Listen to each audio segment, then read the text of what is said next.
everybody. Another Friday night. Doing the old happy hour thing. Hope everyone had a good week.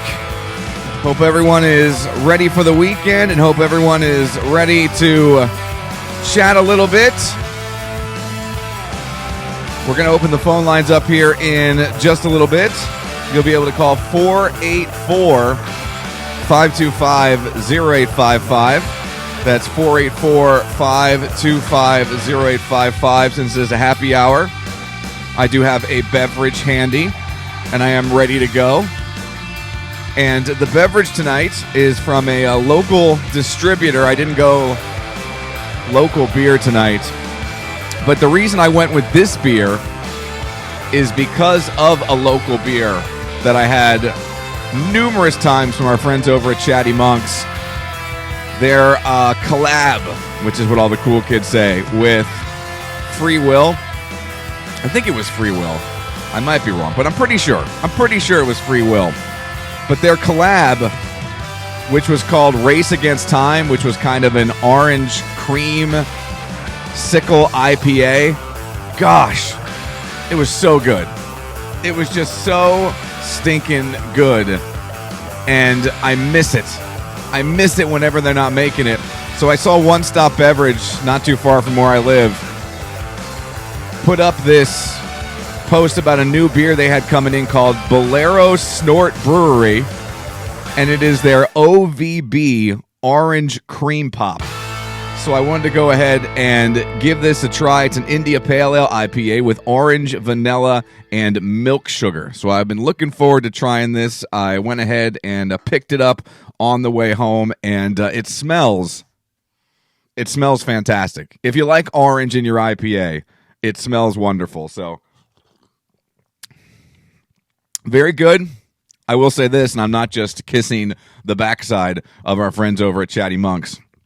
Not nearly as good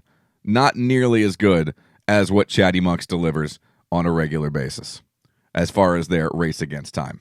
I mean, it's good. It's not going to go to waste. I've got a 4-pack, and I will drink them. I gave some of it, a little sampling, if you will, to my wife before I came down here, and I hope she liked it as well. But I thought it was excellent. If I give that Race Against Time from Chatty Monks a 4.5, I give this a solid 4. It's very good, very drinkable, and I don't think, I'll have to look up on Untapped what the UBIs are, but it is not very hoppy. Not very hoppy at all. So definitely go ahead, pick that up. It is delicious. Anyways, another happy hour, lots of stuff to get into. Anything you want to chat about in just a second, I'll crack open these phone lines here. The number you'll be able to call, and also you can text this number too. Don't forget that, 484-525-0855, 484-525-0855. I wanted to continue a conversation. And actually, we can continue both conversations, if you guys want, that we had this morning on Mornings with Mike on WEEU and on WBYN. And yes, I am drinking out of my WEEU pint glass. Look at that. Beautiful beer, beautiful pint glass. But a couple conversations we had this morning on WEEU and WBYN. One that got a lot of phone calls and was a lot of fun. We took a lot of Facebook comments, and you can still jump in on it. Overrated appetizers. And also, like, appetizers that never fail to be almost always pretty good, that are, like, consistently really great. And the reason I went into this is because just right before I started this, over on the Food Network Facebook page, they were doing a live that featured a nacho competition. They had a nacho making competition between Guy Fieri and Bill Murray. Now, I don't know who won because I was preparing for this, but everyone knows, I'm sure, that I was rooting for Bill Murray. So hopefully that he won, and like Shaquille O'Neal was one of the judges, and it was all remotely. So I'm not sure how you judge a food making contest in the age of social distancing when you can't taste the food, but that's what happened. And the reason I think nachos are maybe the most overrated, and I talked about it this morning, the most overrated of the appetizers, it's because by the time you get to the end of it, first of all, they're all soggy. it's always a disappointment. So maybe 50% are okay. And it's always a shared dish, which a lot of appetizers are. Always a shared dish. And now you're fighting with people. It becomes some sort of table civil war about who's going to get what toppings, because it's almost never spread out across the nacho evenly. There's like a pile of guac here. There's a pile of salsa there. There's some meat there. There's some pico de gallo over here. There's some sour cream, which may just be one of the most insulting foods ever made, over there. And by the time you get to the end of it, like if you only like the guac, there's a giant pile of sour cream and everyone's fighting over the last dollop of guacamole. And then you get to the bottom, and like I said, the juices have just been oozing, water falling through the nachos, and they get to the bottom, and the chips on the bottom are just saturated in grease and oil, and you might as well eat them with a spoon. So there's fighting, there's tension, and by the time you get done, half of them suck. They suck. I am not a fan of nachos. I have gone out with a group, and the group has gone the nacho route, but I have never gone to a restaurant and said, you know what would be great to start? Some nachos. Some nachos would really hit the spot. Now, I love chips and salsa. I love chips and guacamole, but the nachos, always a disappointment. I don't even put wings in this conversation because wings are too good. Wings are consistently the best appetizer, so they're in a league of their own, much like Gina Davis and all the girls who were playing softball with Tom Hanks back in that movie. It should be baseball in that movie with Tom Hanks. In the league of their own are chicken wings. So for me, the most consistently good, or at least consistently appeasing, pleasable to the palate appetizer, fried pickles.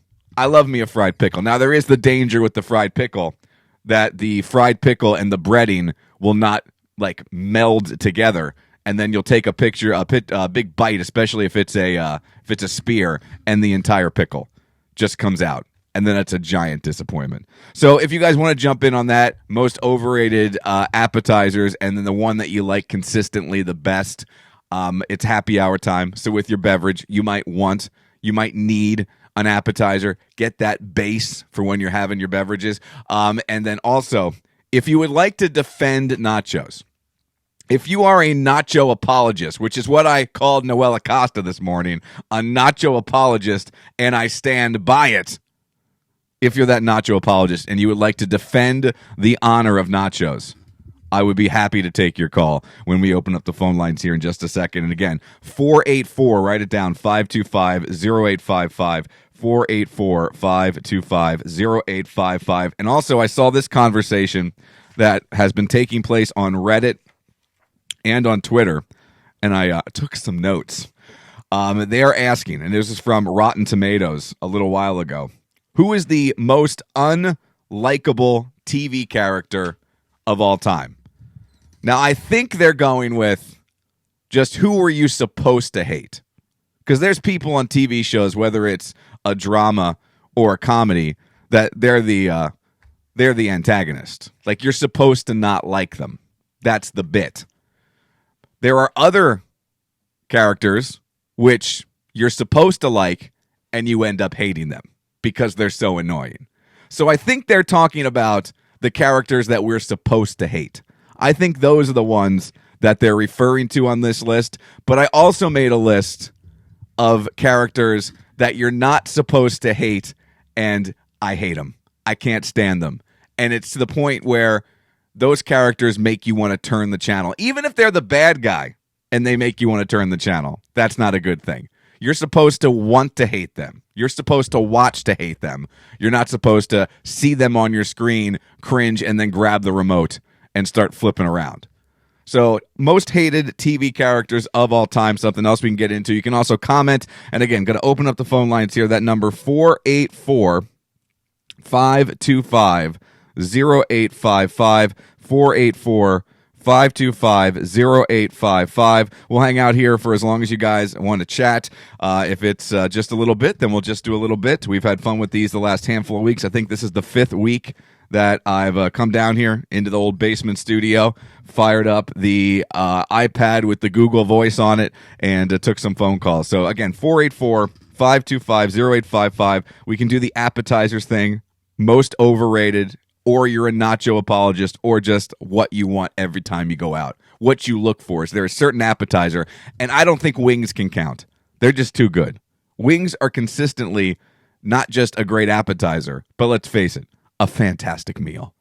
I will order wings as a meal almost 99% of the time before I get them as an appetizer. And again, those most hated TV characters, which I think is a lot of fun.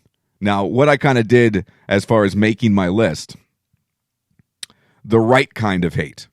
So this is the character that you're supposed to hate, like we talked about. This is the antagonist. This is the one that you're supposed to root against as you root for the protagonist, the good guy, right? You got your good guy, you got your villain in everything. There's always a good guy and always a villain. And I think maybe the most hateable character of all time, at least for me, and again, a guy you're supposed to hate, King Joffrey from Game of Thrones.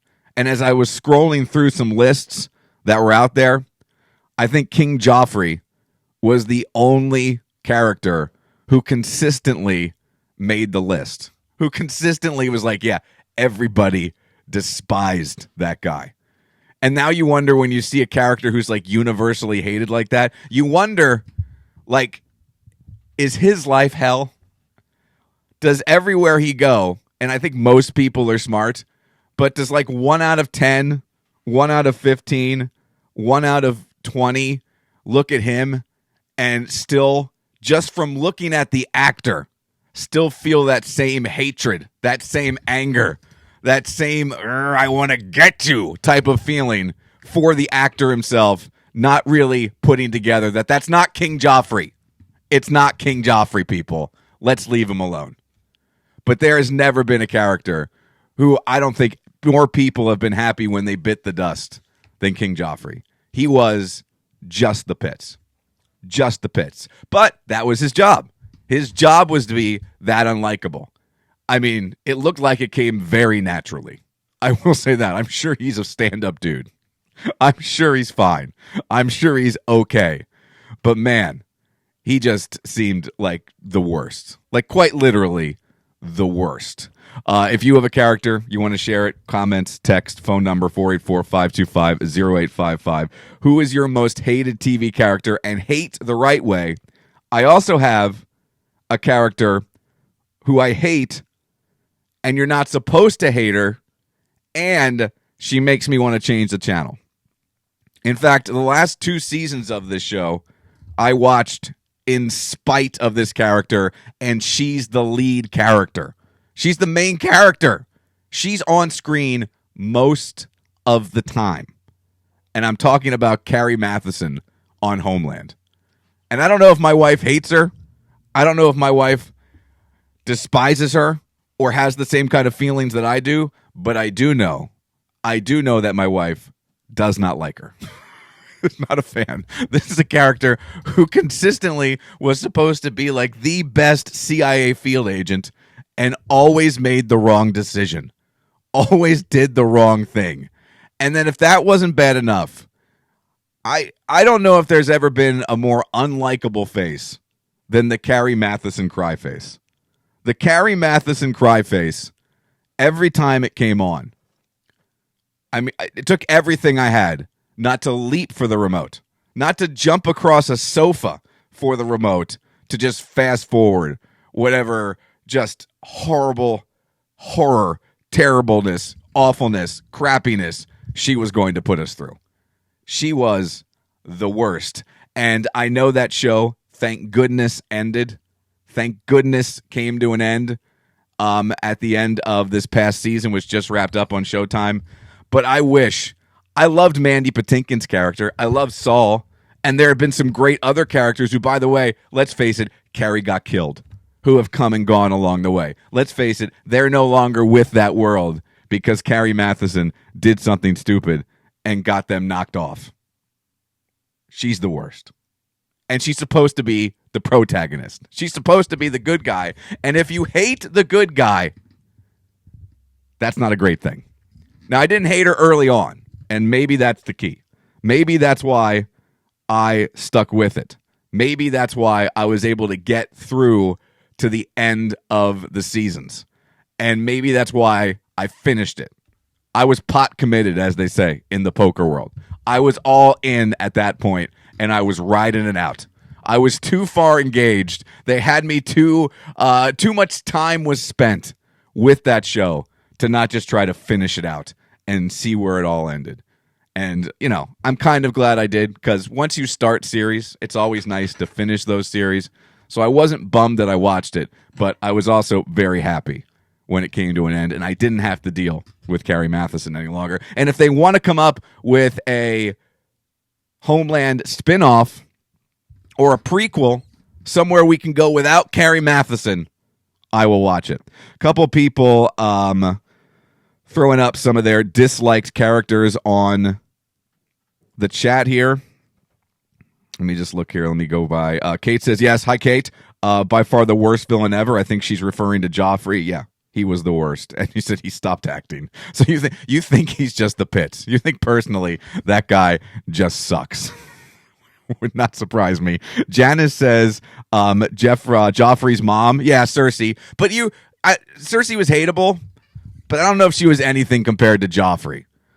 Like, there were times, if I'm not mistaken, from Game of Thrones, and obviously it's been a while since we had Joffrey on Game of Thrones.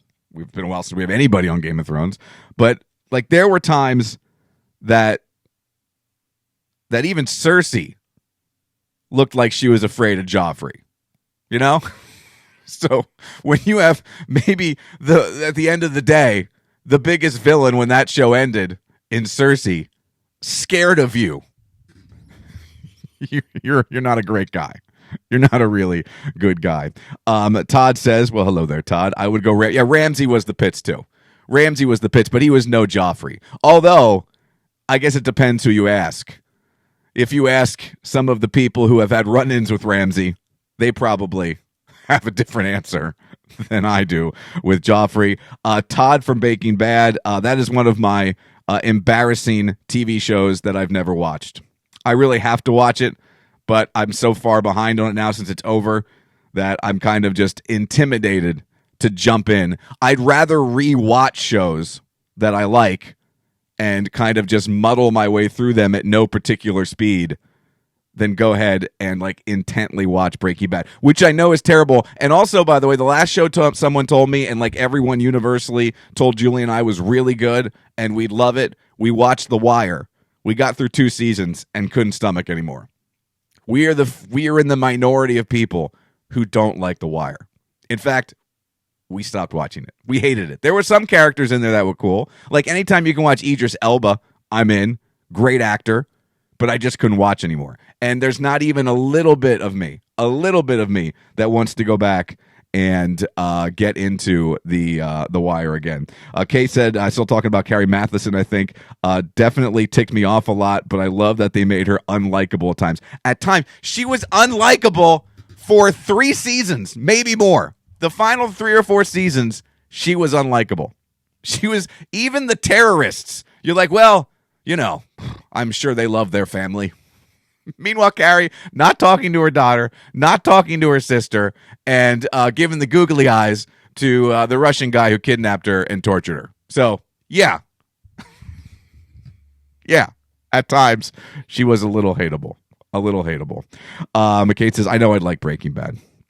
Kate doesn't like the first couple seasons, and that's about it as far as TV shows. Again, phone lines are open, 484-525-0855, 484-525-0855. I made some honorable mentions here as far as characters who are really, really good at being hateable. And again, you're supposed to hate them. And Todd had said Ramsay Bolton. Ramsay right there at the top of my honorable mention list. And then also on there, I don't know if you guys watch Ozark, but Wendy on Ozark, like, she's not Carrie Mathison level suck, but she's the pits. And she wasn't at the beginning, but the last handful of seasons, Wendy, much like Carrie, keeps doing the dumbest stuff. Just the dumbest stuff. and puts her entire family in danger. I do love me some Jason Bateman, so I'll keep watching that show. And I like all the other, even the hateable characters on that show. And they're kind of all in that hateable time zone there. I like them all. But that Wendy Bird, she to me is becoming quickly the most hateable character on television now that Carrie Matheson is no longer on TV. And I think this was the 3rd season of Ozark. So if I'm not mistaken, their story arc, I think, is 5 seasons, if I'm not mistaken there. So we are going to get a handful of more seasons to hate Wendy. Matt, our buddy Matt Hoffmaster from the Fightin' Phils is with us. Great pick with Wendy. Yeah, she's the pits. She's the worst. My wife, Julie, does not despise her as much as I do. Just awful. Just awful. And for you wrestling fans out there, Baron Corbin, King Corbin from the WWE. He's a SmackDown guy, although I think he's going to be on Raw this week. Not that anybody cares, but he is just awful. He is just awful. He is so hateable. And as a wrestling fan, you have to admire how hateable that guy is. He is just he's a great bad guy. You just, every time you see him, you want chair shots is what you want with Baron Corbin every single time. As far as the lists I was looking at to see what other people were thinking, there were a lot of weird ones on the list. And there's one character who was very consistently on those lists. And I know on the show he was on, there was 6 main characters. So he was probably the 5th or 6th favorite for most people. But I never hated him. I never thought he was terrible. I never thought he was hateable even a little bit. I always related to him a little bit. You know, always chasing the girl and not getting the girl, and then eventually getting the girl and screwing it up. And I'm talking about Ross Geller from Friends. There is a large group of people who despise Ross Geller. Now, I will say, if you watch the early seasons, Ross and Monica, as brother and sister, are a little too touchy-feely for my liking. Makes me feel a little bit awkward. I have a sister who happens to be, I think, just like my sister, a younger sister, just like Ross's sister. And I have never, hugged her from behind. That has never happened in the history of our relationship, and I believe she is nearing 40, because I'm 41. So, the math just works out. That has never happened in nearly 4 decades of life, and it was like every other episode on Friends where those two were just a little too touchy, a little too close for comfort at times. So maybe there I can see you. But as far as going through that entire show, at no part did I look at Ross and think, boy, I hope he's not on the screen any longer. Now, he wasn't my favorite character. He wasn't a character that I wanted to pop up. I was a Chandler guy. Always loved Chandler on Friends. But I did not hate Ross Geller. And again, he pops up on a lot of those lists, and that's one I definitely do not get. Another one that is on this list is Michael Scott from The Office. What's your deal with Michael Scott? Sure, in the first couple seasons, he was extra cringeworthy, and then there were times he was definitely self-serving, but I don't think there was one hateable character on The Office. I thought everybody on The Office played their part perfect, and none of them were hateable. There wasn't even all that many villains in The Office. Sure, there was tensions. Sure, there was people trying to get each other, but I never looked at anyone and hated them. Never looked at anyone and went, boy, I hope that person, something terrible happens to them. Never had that feeling. So I never understood why people actually hate Michael Scott once you get past season 1. Because if you've watched that entire show, much like it happens in every show, the character developed, and he went from being really kind of despicable and really kind of super cringeworthy in everything he did to kind of more of a lovable guy who was just kind of unaware of his surroundings. Toby from The Office also came up on some of these lists. So unless Michael Scott is making the lists, I don't understand why Toby was on there, although that dude was awkward. That dude was creepy. And there's all those fan theories out there for you Office fans that he was actually the Scranton Strangler. And he he was on that trial. He was one of the jurors, and there's a lot of people that think Toby's just off enough where he's the Scranton Strangler. You can find all kinds of stories about that up on the internet. A couple other names on here. Ted from How I Met Your Mother. Never watched that show, but he was always kind of the straight guy on that show. He wasn't the real comic relief. He was the narrator. So he was the guy you're supposed to relate to. Never understood that. Never watched the show, though. And finally, another name I saw pop up on the list a lot, and I can totally see this. Piper from Orange is the New Black. Piper at times had the same deal as Carrie Matheson, where she kept doing dumb stuff and then pulling other people down with her. So whenever something would happen for Piper, other people would either, take the heat for her, or other people would go down with her.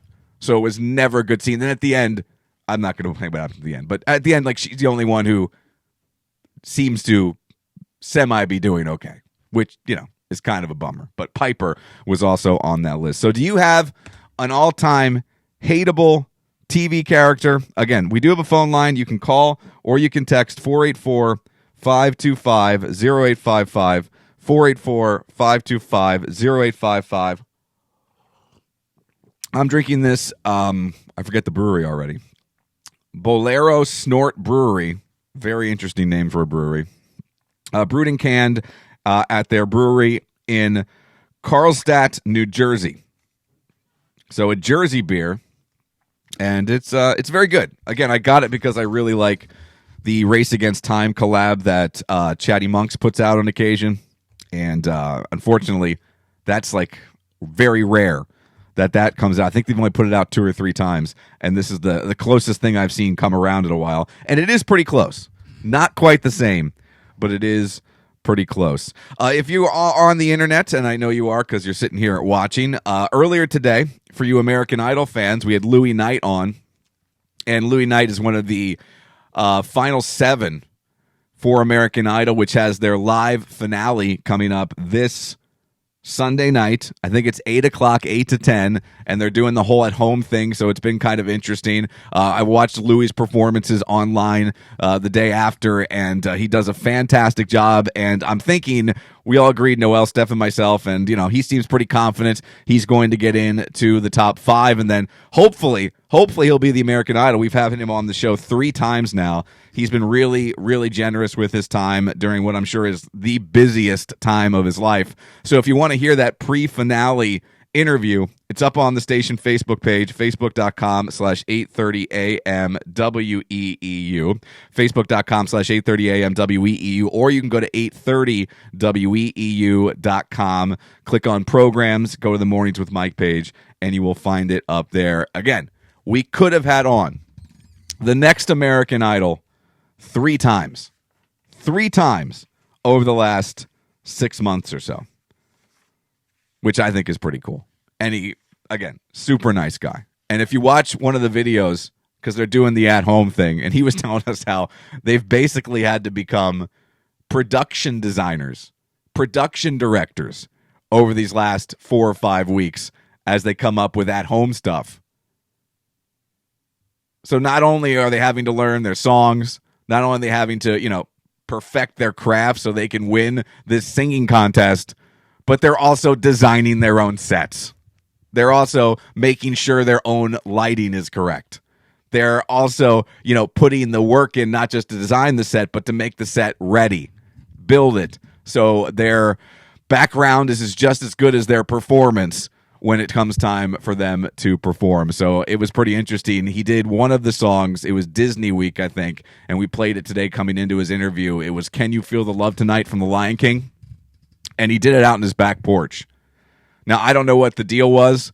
We didn't have time to get into it. I don't know if they were pumping music out to the back porch. I know he had his ear monitors in, so I'm guessing maybe the music was just going into his ear monitors.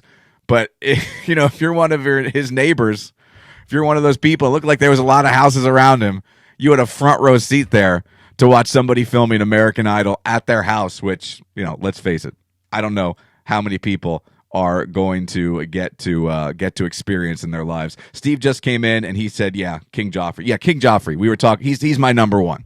King Joffrey's my number one seed as far as just hateable, just the worst when it comes to TV characters. If you guys want to call, like I said, the phone line's open 484-525-0855.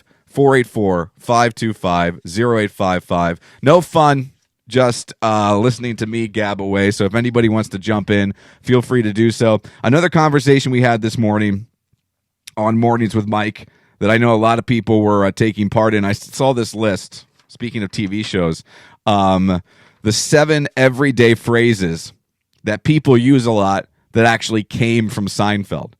So we were talking about sayings, phrases, or words from TV shows that you started using because you liked it so much in the TV show or movie. Now, normally with a movie, it's got to be something that you really liked because we don't really see it over and over and over and over as much as we can see a TV character who, if it becomes their catchphrase, they can keep saying and keep saying and keep saying, like Michael Scott, which we mentioned earlier with "That's What She Said." I guarantee of 10 of your friends, I guarantee, 5 of them have thrown out "That's what she said," if not more. In fact, if the over-under was set at 5, I'd take the over. Because I think every one of my friends, now my friends, maybe we're the wrong barometer, but I think every one of my friends at one time or another has said, "That's what she said." I will say it at least once a week because it's just in there and it's now a reaction. It's ingrained. Somebody says something that calls for a "that's what she said," and guess what? That's what she said is coming out. That's what's happening. I can't control it. Now, my favorite, I had 2 that I brought as examples this morning. From Seinfeld, the jerk store called, and they're running out of you. I have shortened it to just calling numerous people jerk stores. If you have listened to anything that I have done over the last handful of years, it has been, I'm sure, jerk store has been a part of those broadcasts or those Facebook Lives or those podcasts or even, like I said, just the radio show. I've said jerk store. It's a great way to emphasize someone that you want to give more oomph to just calling them a regular jerk, but obviously you can't curse. So call them a jerk store. I love it. It works absolutely every single time. So jerk store, one of my favorites. It did not make the list of 7. Another one that I like to say, because I'm a huge fan of 30 Rock and Tina Fey, I've stolen her "what the what." I don't use it as much as jerk store, but I really enjoy "what the what," and I enjoy the "what to what" gif. So if you have a phrase, a saying, a word from a TV show that you have kind of adopted and put in your vocabulary, your vernacular, and you want to share it, feel free to comment, feel free to text, feel free to give us a call, 484-525-0855. That's 484-525-0855. Here are some of the 7 everyday phrases that you didn't know. I think you probably did, though. They're saying you didn't. I think you probably did. Came from Seinfeld. I'm sure at least some of these. Close talker is on there, which is, of course, Judge Reinhold. Elaine was dating Judge Reinhold. Judge Reinhold was a close talker. He would get right up in your face and, like, uncomfortably close. Like the kind of close where noses are nearly touching. It was great. It was fantastic. So close talker is definitely a phrase, a saying that came from Seinfeld. Maybe my favorite on this list, because of the fact that every time I think about it, I see the visuals from the episode. And it was at a point when Jerry was dating one of his many girlfriends. And this girl was blonde and beautiful. And then he took her out to dinner and all of a sudden noticed that she had what he called man hands. And the way they shot it, the way they filmed it was just perfect. Just absolutely and utterly perfect, because they would show like her at dinner with him and they'd be sitting across from each other talking to each other. Then a lobster would be delivered, the lobster that she ordered, and they just now show the plate with the lobster on it, and these two giant Andre the Giant hands. These two hands that look like they should come from a WWE wrestler come in, they're bare paws. They come in, they grab the lobster, which this lobster's huge. This lobster could eat you alive, man, and they break the lobster like it's nothing. I can't even break a number 2 pencil that well, and this person with their man hands is breaking the lobster. And then to put it even more in perspective, just in case you think maybe it was a really small lobster, at one point Jerry gets something on his face, so she reaches across and goes to wipe off his face with her thumb, and the hand that crosses the table and goes towards Jerry's face, I'm telling you, was the size of his entire head. It was the size of his entire head. So it was absolutely perfect. Absolutely great. So I love the whole man hands bit. I don't even have man hands. And this person had man hands on Seinfeld. And that was around for forever. Because I think that was very early on in the show's run. So people have been using man hands for quite some time. Maybe one of the first Seinfeld isms was, not that there's anything wrong with that. If you remember, there was a reporter who wanted to do a story on Jerry, the comedian. So she came over to his house. She was going to do the story, and George was there, and Jerry and George were doing their normal Jerry and George thing. And the reporter thought Jerry and George were a couple. So the entire episode is just Jerry and George going, "We're not gay. Not that there's anything wrong with that." The entire episode. The entire episode. It's out there at least 3 or 4 times. And that might be the first one. Not that there's anything wrong with that. That really caught on as far as a Seinfeldism. Double dipping, which was a thing prior to Seinfeld, but Seinfeld really made it a federal offense. Seinfeld really made it a big deal. Like, I'm not sure anybody was confronting anyone at parties or when you come over to watch the game about double dipping prior to Seinfeld. Once Seinfeld made the federal case about double dipping, it became a thing. And of course, it's a scene where George, he was with his girlfriend. They had to go to a funeral for his wife, for his girlfriend's family. And I don't think the brother liked George all that much. You kind of see that. And George was over at the snack table after the funeral, kind of doing his thing. And he took a chip, he dipped, he took a bite, and he went back in again. And the brother was having none of it. None of it. And I think a fight broke out. Fisticuffs over double dipping. And let's face it, not the last time. Not the last time that has happened. I will tell you, one of our parental struggles has been to teach my daughter not to double dip. Kids, they don't think anything of it. I got a chip and I got salsa, or I got a chip and I got hummus, and the chip is much bigger than I can take in one bite. So I need to do the double dip to get my money's worth.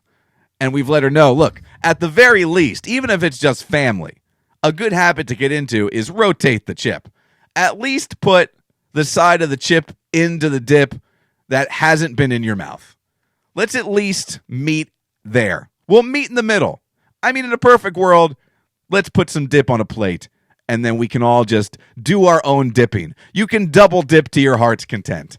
But double dipping came from Seinfeld. Also, yada, yada, yada. That was an Elaine thing where she was talking about a date she went on. She went out. She had the lobster bisque. We saw a movie. We came back to his place, yada, yada, yada. The next day, I went home and never called him again. It's not an exact quote, but that's basically how it went. And then Jerry was just appalled. He went, you yada, yada, yada over the best thing. To which Elaine answered, no, I mentioned the lobster bisque. So yada, yada, yada has become a thing to stand for a certain something over the years. Also, regifter. That's another Elaine thing. Elaine gave Dr. Watley, which, speaking of Breaking Bad, was played by Bryan Cranston, gave him a label maker, and then right in front of Elaine, it was regifted. Regifted. And Elaine was none too happy about that. And then, of course, earlier this week, very sad news. We lost Jerry Stiller, who played Frank Costanza.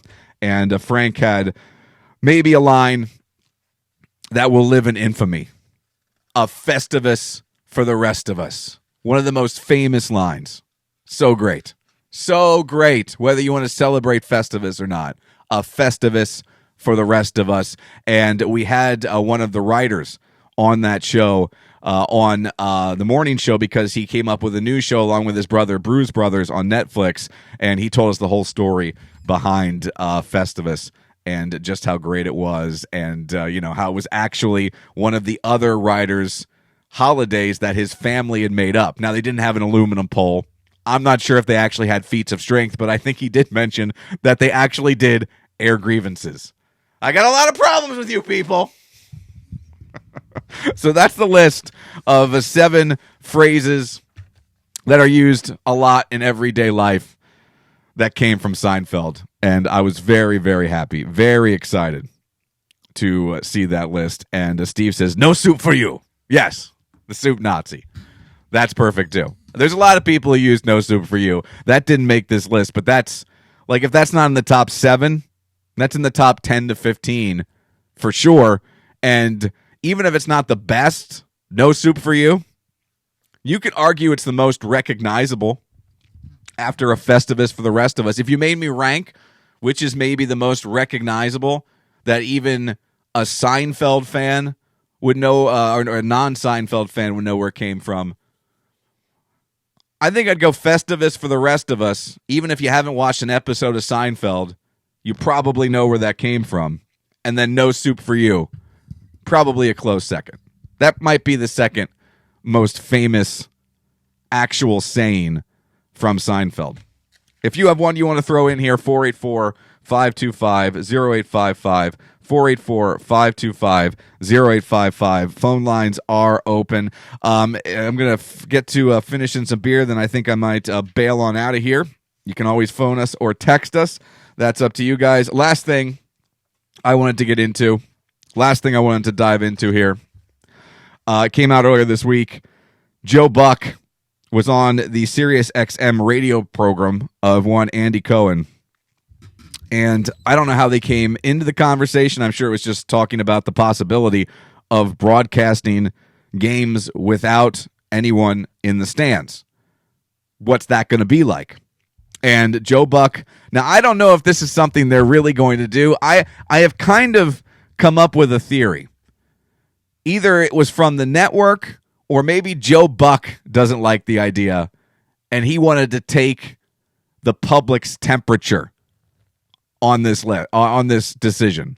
He wanted to take the public's temperature to see how we felt about this, because I'm hoping that after the overwhelmingly negative response, I have not heard anyone say they're into this, that they'll change their mind. But if there's no one in the crowd for NFL games, according to Joe Buck, Fox and other networks, and he said, and I quote, "It's pretty much a done deal, will use fake crowd noise for their games," which I just think is going to make the entire viewing process of the NFL, I don't want to say unwatchable, because we've proven as a group of people, as a population, that we will watch football, right? We will watch football. No matter what, a lot of times. We will watch football. It's the biggest thing going. And not having sports for a while, we're going to watch football even more. Like, when hopefully baseball comes back here in a month and a half or so, and I can't wait. No crowds, I don't care. Give me baseball. I watched UFC last Saturday night, and I don't watch UFC. Not that I'm against it. I'm not into it. They really punch each other. I prefer the fake punching of WWE. The not really hurting, the working together to put on a show. I don't need to see guys' faces swelled up and it looks like they no longer have eyeballs. I don't need that on a regular basis. If you're into it, by all means, watch it. But no fan noise for the UFC, and I thought it was fine. I thought it was great. If they start pumping in fake crowd noise for the NFL, it's going to be really bad. It's never going to sound right. It's like a laugh track in a sitcom. Sure, we got away with it back in the 70s and 80s. But if you're watching something now and it has a laugh track, it's very apparent that it's a laugh track. And at times, they're putting the laugh track in a spot where they think the joke is, and maybe the joke isn't. And it's not funny. And then you at home are trying to figure out, why is everyone else laughing? Did I miss a joke? I prefer the in front of live studio audience to get the actual reaction, or no laugh track at all. If you don't want to have a crowd there, just don't do the laugh track. Much like if you're not going to have a crowd there, don't do the fake crowd sounds at an NFL game. Don't do it. Advertise that you're going to get to hear the game in a way that you've never heard it before while it's happening. You're going to get to hear so many things from the games. All of them, basketball, NHL, NBA, we already said NBA, MLB, and NFL. You're going to get to hear things going on in those games that you've never heard before. I think it's going to be interesting. I think it's going to be great. You might hear players talking to one another. You're going to hear coaches yelling out to the players. You're going to get to hear all kinds of stuff. All kinds of stuff. And if you're baseball and you're worried about the Astros coming up with another way to like bang on trash cans, you don't have to worry about that. No need to worry about it. You've got no crowd to cover up the old trash can of banging. So I think just let it go and advertise the fact that you're going to hear the game unlike you've ever heard it before, and embrace the difference. Another thing that they've also thrown out there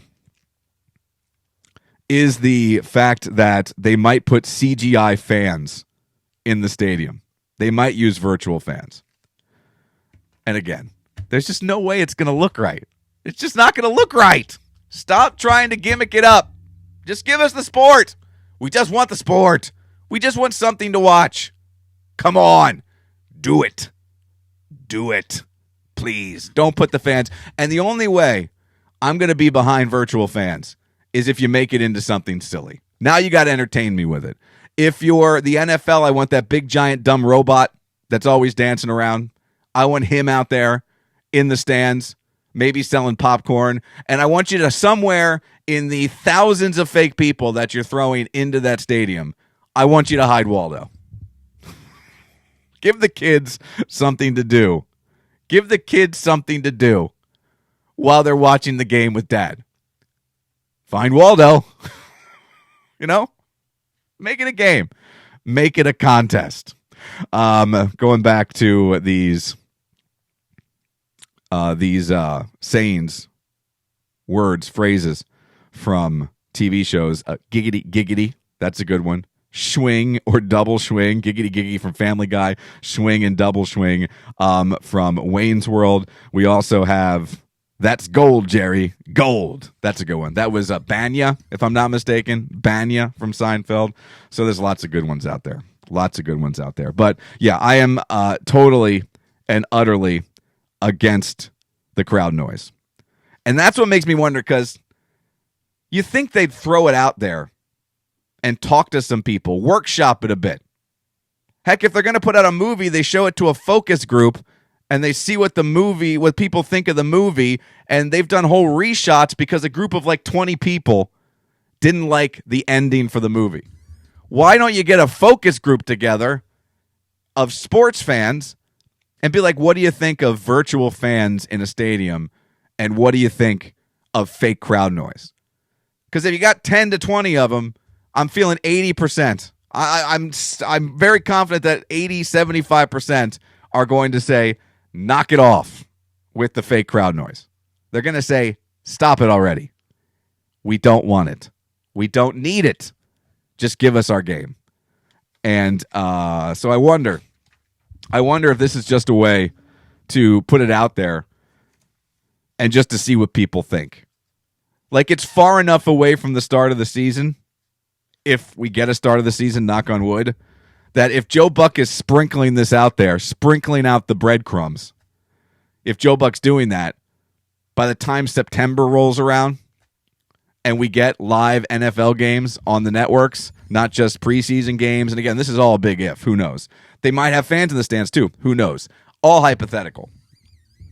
Maybe by then they decide it's a bad idea the reaction was poopy, and we're going to forget about it. And by then, because we all have the attention span of a puppy golden retriever, we will have forgotten about it as well. And it won't even be a thing. And we won't even have to discuss it or even be mad about it. And let's face it, Joe Buck is pretty much, hated. Every fan base thinks that Joe Buck hates their fan base. Everybody does. Phillies fans do. Eagles fans do. Giants fans. Yankees fans. Every fan base across the country does not like Joe Buck. Maybe the only ones who like Joe Buck are Cardinals fans because his dad was a legend there. So maybe they're giving him a little leeway.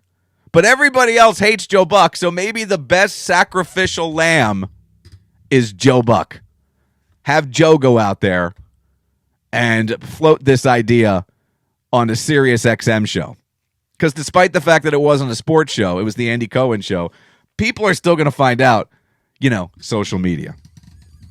So maybe that's my theory. My theory was they're not decided on yet. It's the whole pretty much a done deal thing. I don't think that's the case. I think they were floating the idea. I think they were sending out the whole, the whole feelers. Let's see what everybody thinks. And then if everybody hates it, which, by the way, we do. We all hate it. And the overwhelming response, at least from what I saw, was so negative in a time when no one agrees on anything. We agree we don't like Joe Buck, and we agree that we don't like the idea of fake crowd noise. You've somehow found two things at one time that everyone agrees on. You should be applauded for that. That's very difficult to do. That's not easy. All right, I'm going to work on this beer. I'm going to get on out of here. Thanks for everybody who jumped in here. If you do want to hop on and chat, 484-525-0855, 484-525-0855. A couple people want to get in some phone calls here. We can stick around a little bit longer. I will tell you that we'll be back on the air Monday morning. Big thanks to, by the way, from this week, not only Louis Knight, who came on, but also Chad Balby from breweriesinpa.com. If you've ever gone to that website, it is a great website as far as a beer resource if you're a craft beer lover of Pennsylvania breweries. They do a wonderful job covering all the breweries that are in PA, so I highly recommend you go ahead and check out breweriesinpa.com. And if you want to hear that interview with Chad Balby from this week's show, that's up on 830weeu.com, 830weeu.com. All right, I'm going to get on out of here. Going to go upstairs, going to have some dinner, watch some TV, hang out. Enjoy your weekend, everybody. I will talk to you bright and early Monday morning and also sometime tomorrow. For those of you who are interested, you'll be able to check out mikeandrobbie.podbean.com or make sure you go ahead and subscribe on Apple iTunes or Apple Podcasts, whatever the hell it is now. And we're going to be putting out a new podcast tomorrow. We're recording it right around 1 o'clock.